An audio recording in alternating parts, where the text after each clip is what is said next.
whole site is covered by bush forever. Right. So I can't see it happening. But they could sort of just create in terms of the law. So I wonder if they had a chat to the local council down there about their sea container laws. Maybe they knew. So, all right. Now, look, this one here, this story here is a bit today, tonight, or a current affair if they're listening. I'm sure they'll want to get onto this. We hear stories about people that go out walking their dogs, smaller dogs, and then from time to time, bigger dogs or a big dog comes along and there's an altercation, and of course it's the smaller dog that usually comes off worse. And in fact, I remember one few years back at Britannia Park down in where the big dog came and ripped this little thing to pieces and it died.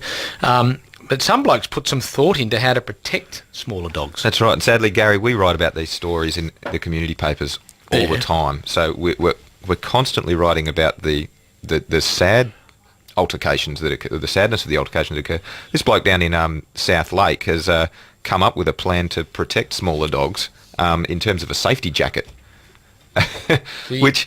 A safety jacket? A safety jacket. Like a flak jacket? For dogs. And if you have a look at the colour picture I've got here, you can even put him in a... Camouflage. In the camouflage version. So I don't know if that's part of it as well. But there's a bit of smart to it as well. Yeah. It's not just a funny idea. In fact, it's more than an idea. He's actually he's opened a little business with it and will produce these jackets. But he's using cotton Kevlar to line what you would, I guess, a normal dog jacket. We all dress our dogs.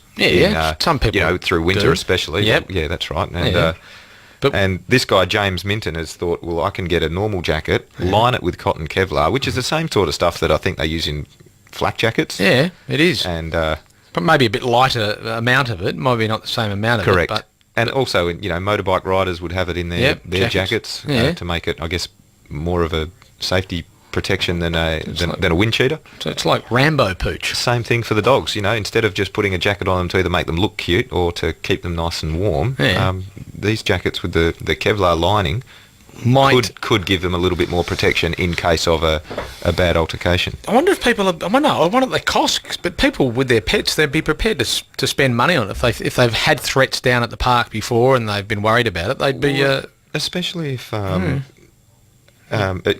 stops especially a German if Shepherd especially if you've got a dog that does wear a jacket anyway. I mean, why wouldn't I look at the picture that we've got here of James with his little dog Pepsi, and Pepsi's a little Maltese silky terrier.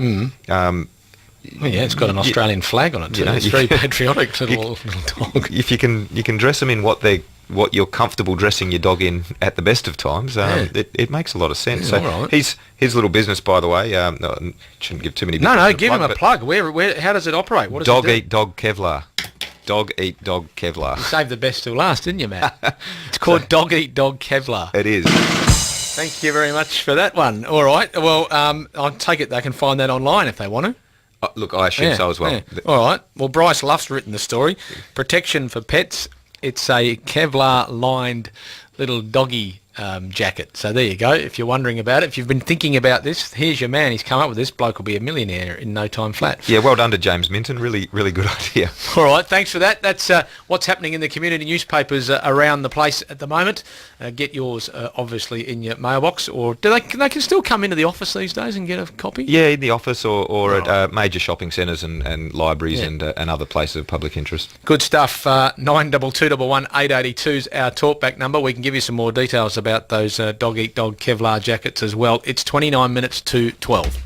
They're ready. Racing. Millsy, it's the race that stops the nation. Thanks to